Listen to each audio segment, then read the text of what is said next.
Desde el origen de nuestra especie, los seres humanos hemos tratado de entender nuestro paso por el mundo. Los grandes misterios de nuestra existencia nos siguen apasionando hasta el día de hoy. Yo soy Carol Perelman y te invito a acompañarme en este viaje a través del tiempo y de las ideas para descubrir cuáles fueron y cuáles son nuestras cosmovisiones.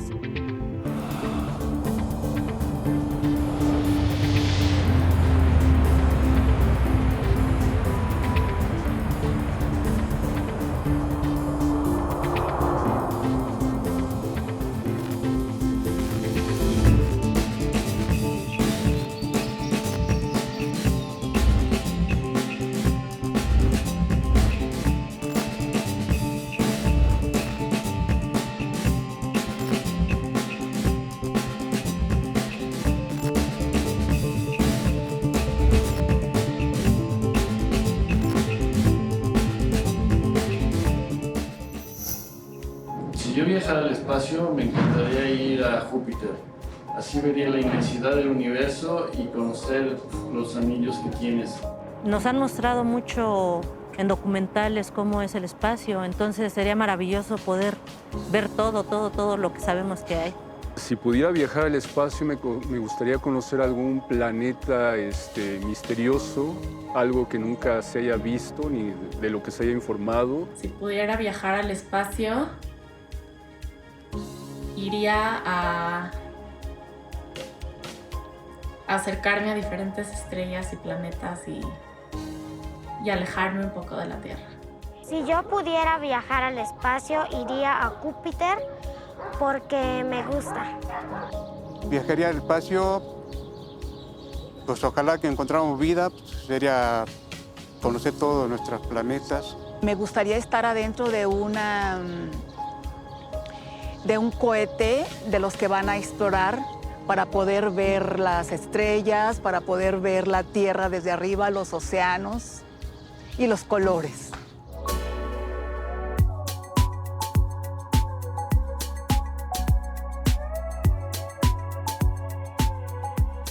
Gracias a las crónicas y a numerosos testimonios, es que sabemos de la importancia que los astros tenían en las cosmovisiones de los pueblos antiguos de Mesoamérica.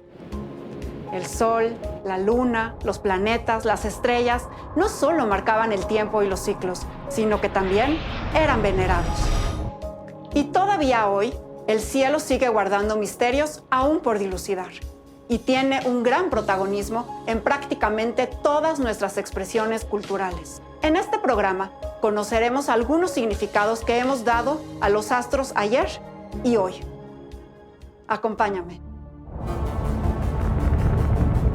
Los pueblos mesoamericanos veneraban particularmente al Sol, la Luna y Venus, que son los astros más brillantes. También sabemos que veían en el cielo diversas figuras compuestas por las estrellas, e incluso conocemos los nombres de varios asterismos que ellos veían en el cielo, sobre todo los mexicas. Sobre ellos tenemos información particularmente abundante, aunque no siempre es posible identificar estos asterismos. Es decir, no sabemos siempre qué estrellas exactamente componían estos asterismos.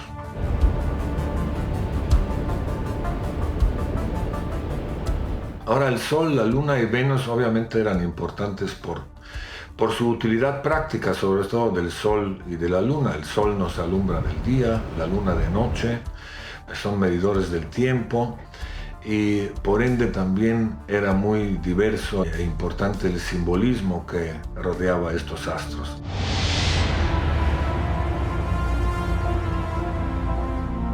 Sobre la importancia de diversos astros nos hablan ante todo los cronistas, ¿no? Las primeras fuentes coloniales, sobre todo del siglo XVI, que son bastante explícitas al respecto, aunque no toda información es perfectamente confiable. Tenemos diversos mitos sobre el Sol, sobre la Luna, sobre Venus, y también tenemos otras evidencias más materiales, por ejemplo, las representaciones del Sol, la Luna, de diversos astros aparecen en los códices, en los relieves y siempre en contextos rituales. También aparecen diversas deidades que se relacionaban o incluso personificaban a estos astros, y el simbolismo que acompaña estas imágenes nos habla también de los atributos de estos astros, de los conceptos que rodeaban estos cuerpos celestes. Aparte de los cronistas, lo que aparece en los códices y lo que es muy importante son la lectura de los epigrafistas mayas, que esto fue un descubrimiento, como se sabe, bastante reciente. Esto desde luego nos ha dado nuevas luces. Y también los nuevos descubrimientos de los arqueólogos. Si no hubiera sido por esto, pues no, nos quedamos sin saber muchas cosas. Así nos enteramos de la importancia que tuvieron, por ejemplo, las conjunciones planetarias y lunares para el ascenso al trono de los monarcas o incluso para iniciar una guerra, sobre todo en el área maya. Podríamos decir que las sociedades prehispánicas veneraban de una u otra manera a todos los astros visibles. Sin embargo, no hay una evidencia específica más que de algunos de estos, como de la Vía Láctea entre los mayas y de algunas constelaciones y fenómenos celestes, como los cometas e incluso lo que parece pudo haber sido una aurora boreal presagiando a los mexicas la venida de los españoles, y desde luego los eclipses. Y es notable cómo en Mesoamérica, en multitud de, digamos, de registros culturales, como códices, estelas labradas, arquitectura, pintura mural, cerámica, aparece constantemente el aspecto celeste. El sol, la luna, los planetas, estrellas. Se dice, por ejemplo, que Moctezuma II era muy inteligente porque había nacido en el momento en que aparecía el sol. Oh, imagínense. O, por ejemplo, una de las funciones del calendario ritual de 260 era, digamos, el predecir el futuro del bebé. Y la pregunta sí es tan importante porque cuando nacía el bebé, los padres lo llevaban con el sacerdote para ver qué podría ser. Un gran guerrero, un mercader o un artista o también un ladrón. Pues era fundamental para los padres para hacer algo y lo hacían. Inclusive regresaban, dice Sagún, hablaban con el sacerdote y todos salían muy felices. O sea, todo se puede negociar. Así que en todos los aspectos del arte mesoamericano se ve ahí. Y además, las crónicas tomadas del siglo XVI constantemente hablan. Por ejemplo, cuando Moctezuma sube al poder, digamos, el elector, el que le está dando el poder y declarando como gran Tlatoani, le dice, tú debes de fijarte del pueblo, tienes que cuidarlo cuando haya hambruna y demás. Pero te tienes que levantar a observar tal estrella y a Venus y demás. Era parte de la actividad de la clase gobernante. En la época prehispánica, sí hubo un grupo, o hubo grupos que se especializaron de una forma, digamos, más compleja en la observación de los cuerpos astronómicos, más allá del interés de los campesinos. Hubo gente que no necesitaba cultivar la tierra, tenía todo, no le faltaba nada, estaban desligados de la agricultura, vivían en las ciudades, estaban asociados con el sacerdocio porque sabían escribir con jeroglifos y además manejaban los códices. Esas personas hacían registros de los eclipses, de las salidas de Venus y de otros cuerpos celestes. Y esos registros los iban llevando de generación en generación hasta encontrar patrones que regulan la conducta de estos cuerpos. Digamos que crearon una especie de ciencia astronómica. Es una ciencia que todavía no existe como tal, separada de la religión. Es una ciencia, pues sí, muy compleja, aritmética, astronómica, que se ve sobre todo en dos documentos que son la cúspide, el pináculo de la astronomía mesoamericana, que son la tabla de Venus del Códice de Dresde y la tabla de los eclipses también del Códice de Dresde. Es el más grande cúspide que tenemos, lo más complejo que tenemos de la astronomía mesoamericana que se haya conservado, porque hay que especializarse mucho en epigrafía, en astronomía y en aritmética y calendárica maya para entender esas tablas. Son muy complejas, no es de pensamiento campesino, no es de pensamiento cotidiano. Son tablas complejísimas de cálculos de varios siglos hacia el pasado, hacia el futuro, con correcciones y ajustes. Son los documentos más complejos que se conservan de la astronomía mesoamericana, pero no es la mayor parte de la evidencia. Creo que la mayor parte de la evidencia arqueológica antigua viene justo de los edificios, viene justo de las orientaciones. Es a lo que durante tantas décadas se han dedicado nuestros colegas arqueoastrónomos. Mautokoto, Eshuyaliki Hochukun Santo Santiago. Mautokoto, ese es Dino Champal, Natsabaish no kuchmakeshni hunka setik balor. Natsabaish no kuchmakeshni hunka setik balor. Upachikula tsokutsabatite, upachikula tsokutsabatite. Kananu yojeta di tulaka mehenikdeu. Kananu soltanta di tulaka mehepalalu. Dimi oshbelkin wakampelkin tuwena lilenikdeu. Dimi oshbelkin wakampelkin tuwena lilenikdeu. Achkuchik pahavin tushmukan takin. Achkuchokotat yanumu kilichkin. Kananu bihalbitanu yoko bin lemash mukmi. Kananu la pana bay mashuluk way tu yokol kap. Tosh biltito akchalo uchak chibalo uchal cruzop wamak panik tunto koto takeluma akchalo. Las diferentes concepciones que las sociedades antiguas tenían del sol resultan fascinantes. ¿Cómo se establecía la relación entre el culto al sol y la medición del tiempo? ¿Y hasta qué punto está ligado el sol con la religión y otras instituciones sociales? Escuchemos a continuación muchas de las dimensiones que el sol, el astro rey, tenía en la antigüedad. El sol es omnipresente en Mesoamérica. El hecho de que es fácil de observar, la regularidad es uniforme y eso hace fácil poder utilizar esa observación para algo fundamental para cualquier civilización, que fue la organización del tiempo, el calendario. Y el calendario es fundamental para organizar cualquier actividad humana. La existencia del sol es el gran marcador de la cosmovisión maya. Podríamos nosotros señalar el tiempo previo del sol como el tiempo mítico, y el tiempo del sol, nuestro sol actual, es nuestro tiempo histórico. El tiempo previo a la creación del sol es un tiempo donde los ritmos biológicos están alterados, animales y plantas tienen una serie de características únicas que los hacen totalmente diferentes a los del tiempo histórico. ¿Y esto a qué se debe? Se debe a la falta de sol. ¿Y qué significa entonces el sol?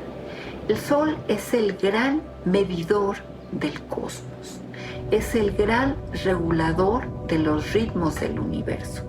Y estos ritmos del universo ordenan a todos y nos hacen a todos los seres humanos en un sentido temporal iguales. Luna y sol entonces son la fuente del tiempo, del calor y de la luz.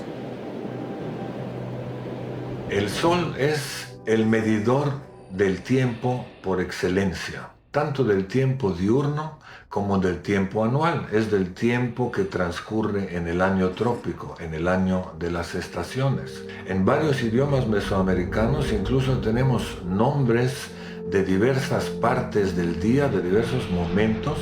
Son nombres que regularmente aluden a las posiciones del sol en el cielo. Es decir, el sol está saliendo, por ejemplo, o el sol se levantó un poco sobre el horizonte, llegó a medio cielo, etc.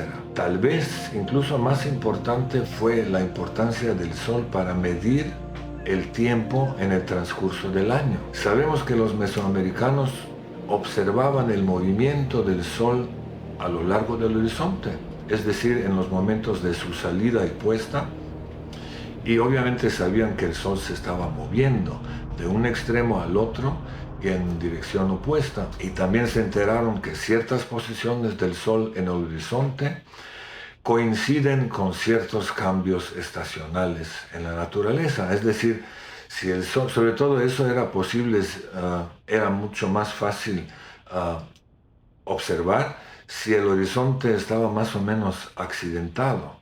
Por ejemplo, cuando el sol llegó a un cerro, sabían, por ejemplo, que se estaba acercando la época de lluvias. Y son precisamente estas observaciones que dieron lugar a los llamados calendarios de horizonte, que han sido documentados en diversas sociedades del mundo. Por otra parte, muchos de los templos y de los edificios estaban alineados especialmente para recibir los rayos del sol en días específicos. Era también al sol al que le ofrecían el corazón de la víctima humana recién inmolada. Y además, los guerreros más valientes eran dedicados al sol y a él le hacían una fiesta especial, precisamente el día de Nahui Oli, cuando enviaban a una víctima especial, un prisionero, al que le daban un mensaje para que le llevara al sol. Nosotros ya con conocimientos astronómicos, nadie duda que el sol sale, se mete y sale otra vez. Pero para mesoamericanos es el mundo que no se pueda asegurar que sí el sol sube otra vez desde el día siguiente. Para ellos el sol sale del mar, del Caribe, del Golfo de México. Ahí es el límite para mesoamericanos. De ahí, del mar, salen el sol y pasan el cielo y se meten en el Océano Pacífico. Es el límite oeste, ahí donde se caen dentro del mar para ellos. Y luego viajan abajo de nosotros para pasar al oeste otra vez para que salgan el día siguiente. Entonces el Sol era un astro que combatía diariamente con los poderes de la noche, con la luna y las estrellas, según la versión de Edward Seller. Entonces el Sol tenía o era devorado en las tardes por la Tierra. Ellos observaban cómo entraba en la Tierra para tener todo un rito de tránsito en la matriz de la Tierra misma y ser parido por el Oriente. Al ser parido por el Oriente, el Sol surgía en esta forma de Huitzilopochtli, el joven guerrero, valiente, valeroso, ¿verdad? El Oriente además se identifica con el color rojo, ¿no? Del Sol mismo, de la sangre. Segundo presagio funesto, que sucedió aquí en México. Por su propia cuenta, se abrazó en llamas, se prendió en fuego. Nadie tal vez le puso fuego, sino por su espontánea acción ardió la casa de Huitzilopochtli. Se llamaba su sitio divino, el sitio denominado Tlacatecán, casa de mando. Se mostró, ya arden las columnas. De adentro salen acá las llamas de fuego, las lenguas de fuego, las llamaradas de fuego. Rápidamente, en extremo, acabó el fuego todo el maderamen de la casa. Al momento, hubo vocerío estruendoso. Dicen: mexicanos, venid deprisa, se apagará, traed vuestros cántaros. Pero cuando le echaban agua, cuando intentaban apagarla, solo se enardecía flameando más. No pudo apagarse. Del todo, ardió.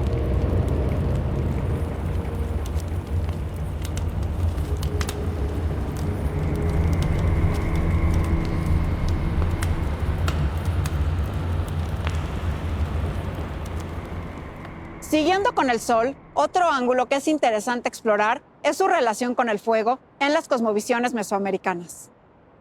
El vínculo entre el Sol y el fuego pues debió de ser en primera instancia por el hecho de que los antiguos mesoamericanos reconocieron en el Sol un elemento igneo con las mismas características semejantes al fuego. No obstante, creo que hay un vínculo muy fuerte entre el fuego, el Sol y la temporalidad del tiempo, el paso del tiempo, los ciclos temporales. Por ejemplo, El sol es el que marca el ciclo día-noche, el paso de las estaciones, el año solar. Asimismo, el fuego fue utilizado por los antiguos mesoamericanos como un marcador de inicio de tiempo, ¿no?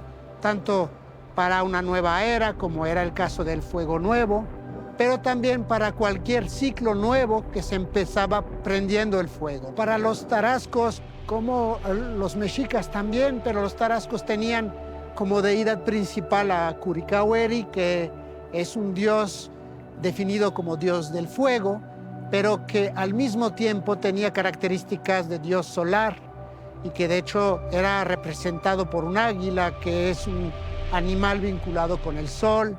Entonces era el dios tutelar de los tarascos y todo el ritual de los tarascos giraba en torno a mantener los fogones rituales, a conseguir la leña para alimentar al fuego y a comunicar directamente con el fuego a través del fogón que estaba en las casas rituales. Entonces, ese fuego pues tenía también importancia, era el fuego que estaba en el hogar, que calentaba, en el que se hacían los alimentos y también algunas formas de sacrificio humano eran en base al fuego, ¿no? Ese fuego transformador que también lo vemos en los mitos, cuando se reúnen los dioses en Teotihuacán y quieren crear el quinto sol. Y entonces invitan a dos dioses, uno de ellos orgulloso, Tecusistecatl, el otro todo enfermo, todo amolado, que era Nanahuatzin, a que se arrojen a una hoguera, a una pira que se ha hecho para que puedan transformarse en el quinto sol. Aquí vemos la relación fuego-sol. Pero además del sol y la luna, hubieron otros astros ampliamente observados y estudiados durante la antigüedad. Entre ellos sobresale Venus, un planeta fácil de ver a simple vista y muy brillante en ciertas noches. ¿Cuál es el vínculo entre este planeta con el calendario y la agricultura, pero también con la fertilidad y la guerra?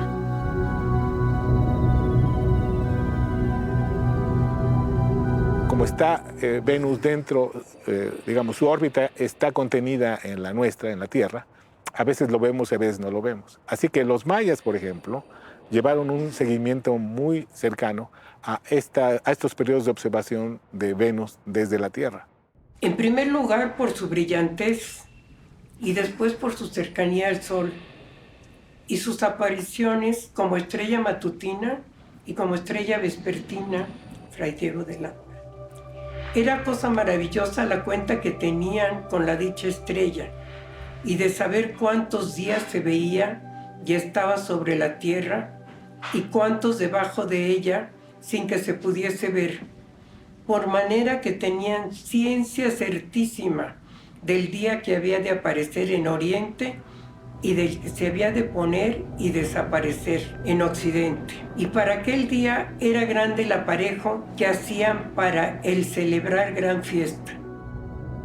Solo puede verse unas horas antes de la salida del sol o unas horas después de su ocaso, como estrella matutina o lucero vespertino. Los mesoamericanos sabían que se trataba de un solo cuerpo celeste y había simbolismos diferentes. Las primeras apariciones del lucero matutino después de su periodo de invisibilidad, cerca de la conjunción inferior, se consideraban como agüeros funestos, momentos que impactaban a la naturaleza de forma negativa, también la sociedad, al país, a los gobernantes. Este aspecto maligno de Venus está representado en las páginas del 40-45 del Códice Borgia, en donde Tlahuizcalpantecutli, portando una máscara de zopilote, perro, conejo y calavera, arroja su lanza contra sus víctimas, la diosa del maíz, la realeza y el símbolo de guerra. También se ha relacionado con algunas batallas, ¿no?, en el mundo maya que hubieran tenido una relación con las apariciones de Venus. Venus es un astro flechador, ¿no? Que flecha distintas categorías de personas según los ciclos, y eso lo podemos ver no solamente en el Códice de Dresde, pero también en manuscritos de la zona de Puebla-Tlaxcala, como el Códice Borgia, como el Códice Cospi, el Códice Vaticano B, ¿no? Que son manuscritos donde se plasman precisamente los ciclos venusinos y las intervenciones de Venus armado. Pero probablemente aún más importante era este aspecto, esta vinculación con el agua, el maíz y la fertilidad.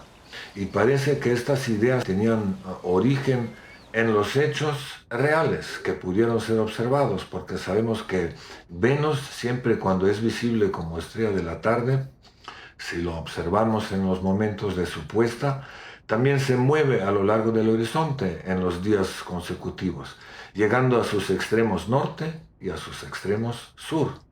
Y los extremos norte siempre coinciden con o anuncian la llegada de las lluvias, abril o mayo, antes del solsticio de junio. Y en cambio los extremos sur ocurren siempre octubre-noviembre, antes del solsticio de diciembre, es decir, en la época cuando terminan las lluvias y cuando es la época de la cosecha.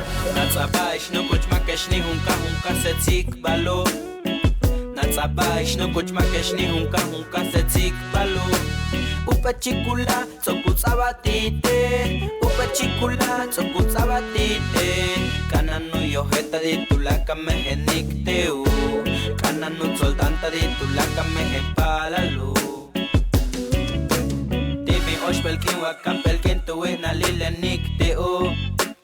Tibi oshpelkin wakampelkin tuwina lilenicteu. Achkuchik pahavin tushmukan takin, achkuchokotat yanumu kilichki. Kananu bihalbitanu yoko bin lemash mukmi. Kananu la pana bay mashuluk way tu yokol kap. Tosh biltito akchalo, uchak chibalok, uchal krusop, wamak panik, tuntokotom, takeluma akchalo. ¿Y qué decir de otros fenómenos celestes? Los meteoritos, las estrellas fugaces y, por supuesto, los cometas también fueron estudiados con especial atención por los astrónomos mesoamericanos. ¿Cuál era la interpretación que se les daba y cuál el significado para la población y sus gobernantes? Como en la misma Europa, en el siglo XVI, cometas aparecían y se asociaban a desgracias de personajes, de países. Igual pasaba en Mesoamérica. El famoso cometa Moctezuma fue un caso similar. Claro que ahora, usando información de otras partes, siempre en el mundo, en el hemisferio norte, podemos datar cuándo sucedió el cometa de Moctezuma. Pero por supuesto a Moctezuma lo llenó de miedo. Aquí hay un hecho muy interesante, según las crónicas. Cuando despertaron a Moctezuma por el cometa, su guardia, pues no pudieron explicar el significado. E inclusive le dijeron, pues ve a ver a tus astrólogos, o sea, los astrónomos. Y resulta que los astrónomos habían dormido y los enjauló. Y yo digo, es un ejemplo cuando el astrónomo no hace bien su trabajo. Bueno, y le dijeron, no, mira, quien te puede decir solamente el gran astrólogo Netzahualpili de Texcoco, el hijo de Nezahualcóyotl. Y Netzahualpili dice, mira, Moctezuma, esto no pinta bien, tú vas a ser testigo de que tu reino acabe y demás, pero tú ya no me vas a volver a ver, porque yo me voy a morir. Y en efecto, ahí nos vemos, y Moctezuma se llenó de terror. Los historiadores registran bien la muerte de Netzahualpili, 1516. Si uno busca en los catálogos de observaciones de objetos del cielo, de eventos del cielo, resulta que un catálogo francés y otro de Estados Unidos, del siglo XIX, XVIII, registran un solo cometa en ese año, que curiosamente en España se asoció a la muerte de Fernando el Católico. Vean la asociación.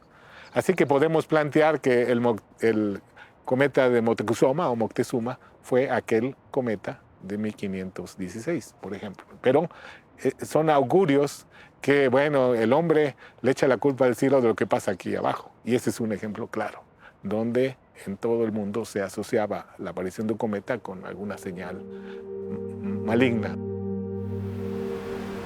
Se creía que los meteoritos o las estrellas fugaces eran unos seres terroríficos que habitaban en el segundo cielo y que no tenían carne, sino solo hueso. Y los cuellos y las cabezas las tenían rodeadas de cabezas humanas y de corazones. Y que bajaban a la tierra de cuando en cuando, sobre todo en el mes de Quecholi, que es más o menos por octubre, para aterrorizar a los humanos, y que al término de los 52 años, cuando se terminaba el ciclo que he mencionado, si no aparecía el sol, bajarían a devorar a los humanos. Estos personajes, las Tzitzimime, vivían en el cielo nocturno y constituían una constante amenaza para los hombres, especialmente durante los eclipses. La astronomía es una ciencia con raíces muy antiguas. En Mesoamérica fue una práctica importante. Las aportaciones astronómicas de la cultura maya, por mencionar solo un ejemplo, son conocidas en todo el mundo. ¿Cuál es el origen de nuestra fascinación por los cielos? Todos los seres vivos compartimos la misma atmósfera, los mismos mares, la misma tierra y también el mismo cielo. Y esto ha hecho que las diferentes culturas a lo largo de la historia pues sean muy curiosas sobre qué es el aire, qué es el viento, qué es el mar, qué es la lluvia, de dónde vienen y qué son las montañas. Y todo eso se puede estudiar en los lugares donde están las cosas. Y esto ha permitido que a lo largo de la historia pues sepamos muchísimo de todo lo que ocurre en nuestra tierra. Sin embargo, el cielo permanece muy, muy alejado de nosotros. El cielo tiene muchos misterios a los cuales no podemos acceder, porque no podemos ni tocarlo, ni olerlo, ni saborearlo, como todas las demás cosas. Entonces, el cielo ha mantenido este misterio a lo largo de toda la historia y en muchas culturas se ha convertido en una obsesión, porque un cielo estrellado no solamente es sobrecogedor y te atrae, sino que además dispara la fantasía. Hace que muchas culturas hayan visto en el cielo figuras y hayan formado constelaciones. O sea, las figuras que forma un cielo estrellado varían de lugar a lugar y varían con la estación del año, pero pues cada cultura creyó ver animales fantásticos, personajes en ese cielo, y lo atribuyeron a no solamente una serie de divinidades, sino también como el libro donde está escrito el sino de los seres humanos.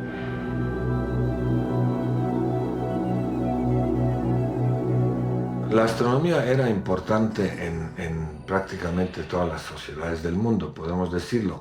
La astronomía, de hecho, es la ciencia exacta más antigua del mundo. ¿Por qué? Por su utilidad práctica, porque la astronomía nos permite medir el tiempo, ubicarse en el espacio y en el tiempo. Así que es obvio que en muchas civilizaciones antiguas encontramos la práctica de calendarios de horizonte y también las orientaciones en los vestigios materiales. Por ejemplo, en la Europa occidental tenemos los sitios megalíticos con alineamientos astronómicos.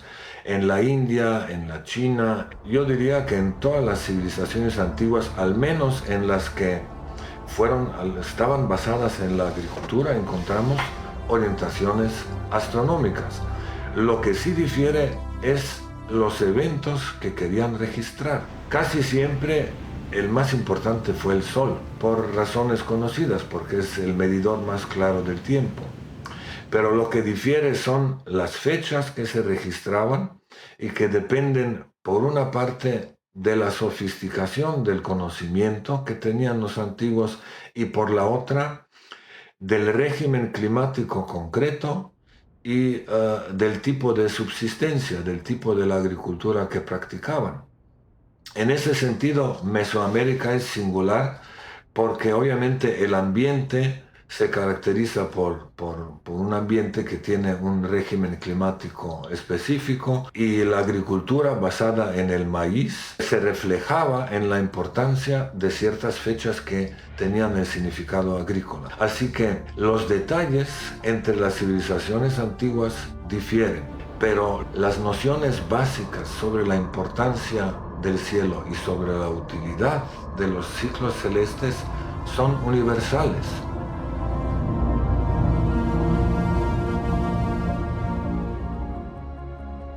Los astros y sus movimientos son componentes esenciales en nuestro conocimiento. Pero, ¿qué tanto ha cambiado nuestra concepción de ellos y nuestro método de estudio?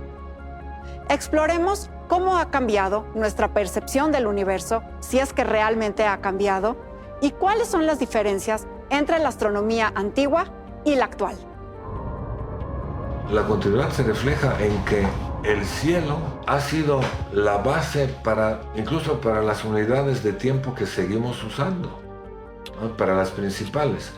El día, el mes y el año son las unidades básicas de tiempo que todavía se reflejan en nuestro calendario, en varios calendarios, pero se basan en los ciclos celestes, en el ciclo diurno del Sol, ¿no? La rotación de la Tierra. El mes y el año, por supuesto, se deriva del periodo en que la Tierra da toda la vuelta alrededor del Sol. Entonces, la astronomía ha sido importante desde que el ser humano se enteró de estas regularidades en el pasado remoto. Ahora, lo que sí difiere es que en la actualidad casi no nos fijamos. Mucha gente ni sabe dónde sale el sol cuando está en la ciudad o dónde se pone y ya no se fija en el cielo. ¿Por qué? Pues las razones son obvias. Ya no nos es necesario porque tenemos mapas exactos, tenemos relojes exactos, tenemos calendarios que son nuestras herramientas que aunque se basen, al menos en parte, en los ciclos celestes, ya han formalizado estos ciclos celestes, así que directamente la observación de los astros ya no nos es necesaria. Esta es tal vez una de las diferencias más notables, ¿no?, entre el pasado y el presente. Y el día de hoy tenemos un calendario que es solar y lunar. La luna define el tamaño de los meses y el sol define el tamaño del año. Entonces, el día de hoy, el tiempo es medido con relojes atómicos, que son muchísimo más precisos y exactos que el tiempo que obtenemos del movimiento de la bóveda celeste. Entonces, no es que los calendarios y los relojes hayan cambiado y que ya no se utilice el cielo, sino simple y sencillamente tenemos una forma más precisa, más exacta de medir el tiempo. Sigue jugando un papel importante los astros en la vida económica de los campesinos mayas. Nunca se nos debe de olvidar que ante todo ese tipo de sociedades, tanto las muy antiguas como las del periodo clásico o las de la época colonial o las de hoy, son sociedades agrarias y campesinas cuya principal preocupación es primero sobrevivir, que sus cosechas sobrevivan a la helada, a la sequía, a los huracanes, a las inundaciones. Entonces son personas sobre todo preocupadas por la producción agrícola, ¿no?, y por la sobrevivencia. Y también sufren hambrunas cuando ocurren desastres, cuando se pierden las cosechas.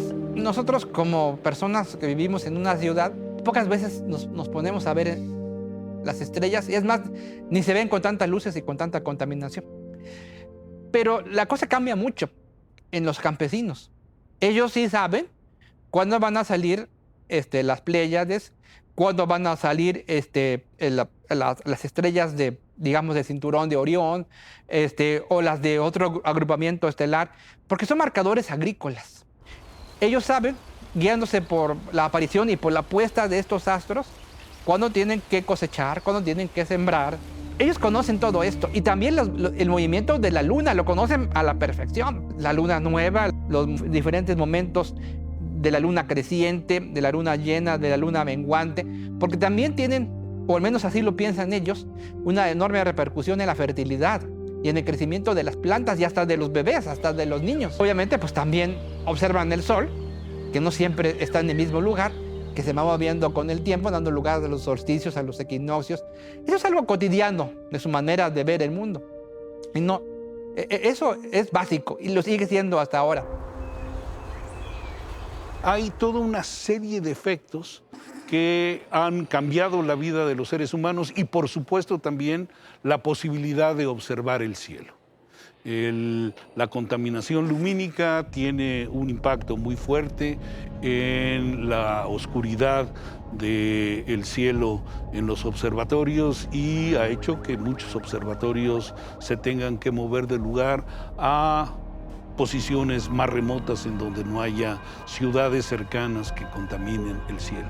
Y por otro lado hay una nueva contaminación muy fuerte generada por el lanzamiento de miles de pequeños satélites para comunicación que reflejan la luz del sol y producen trazas luminosas en el cielo nocturno, lo cual pues también tiene un impacto en la observación de los astros. Entonces hay toda una serie de elementos que han cambiado recientemente debido a la acción del hombre, que están inhibiendo el que la sociedad pueda disfrutar de ese cielo nocturno en el cual nuestros ancestros generaron pues estas cosmovisiones de las cuales ahora estamos muy, muy orgullosos.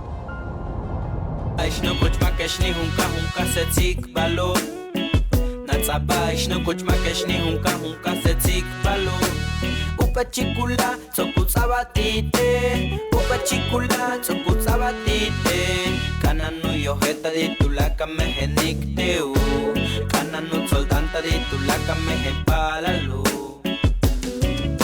Hoy terminamos este viaje que nos ha llevado por los diferentes aspectos del firmamento, el sol, la luna y otros objetos celestes, elementos que ponen en contexto nuestra presencia en el inmenso universo y que directamente influencian nuestra concepción del tiempo, marcando los ciclos.